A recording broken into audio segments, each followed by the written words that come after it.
పూరా లోకల్. నమస్తే, welcome to పూరా లోకల్. ఆండ్రాయిడ్ ఫోన్ ఉన్న ప్రతి ఒక్కరూ వాట్సాప్ వాడుతుంటారు. స్నేహితులు, బంధువులు, కుటుంబ సభ్యులు, పూర్వ విద్యార్థులు, ఉద్యోగులు, కార్యాలయాలు వంటి రకరకాల గ్రూపులు ఉంటున్నాయి. చాలామంది పదుల సంఖ్యల గ్రూపుల్లో సభ్యులుగా ఉంటున్నారు. అయితే ఇటీవల ఆయా గ్రూప్ పేర్లు ఒక్కసారిగా మారిపోతున్నాయి. ఎవరు మార్చకుండానే స్టేట్ బ్యాంక్ ఆఫ్ ఇండియాగా మారిపోతుంది. ఇలా అయిందంటే మీ గ్రూప్ హ్యాక్ అయినట్లే. యోగక్షేమాలు తెలుసుకునేందుకు వివిధ వేడుకల సమాచారం ఇచ్చి పుచ్చుకోవడం, శుభాకాంక్షలు తెలుపుకునేందుకు బంధువులంతా కలిసి ఒక వాట్సాప్ గ్రూప్ ఏర్పాటు చేసుకున్నారు.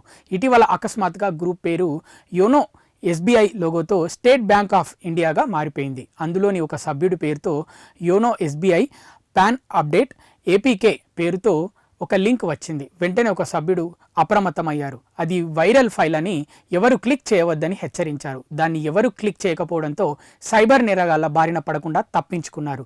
గ్రూప్లోని ఒక సభ్యుడు తనకు వచ్చిన ఒక లింకును క్లిక్ చేశారు.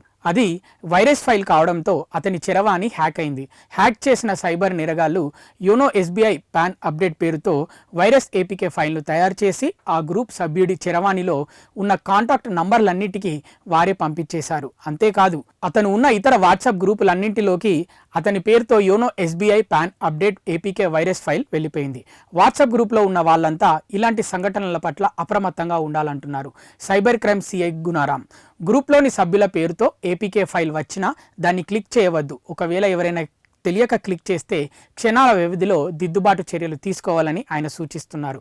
వాట్సాప్ గ్రూప్లో ఉన్న వారంతా ఇలాంటి సంఘటనల పట్ల అప్రమత్తంగా ఉండాలంటున్నారు సైబర్ క్రైమ్ సీఎం గుణారాం.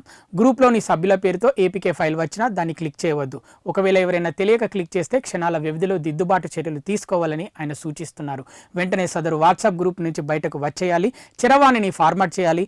కంప్యూటర్ లేదా ల్యాప్టాప్లో మీ బ్యాంకుకు సంబంధించిన ఆన్లైన్ బ్యాంకింగ్కు వెళ్ళి మీ ఖాతా పాస్వర్డ్లు మార్చేసుకోవాలి. ఖాతాల నుంచి డబ్బులు పోతే వెంటనే సైబర్ క్రైమ్ పోర్టల్ 1930కు ఫిర్యాదు చేయండి.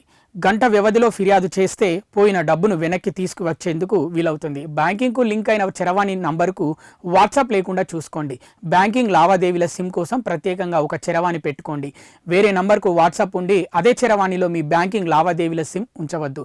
అలా చేసినా హ్యాకింగ్కు గురయ్యే ప్రమాదం ఉంది.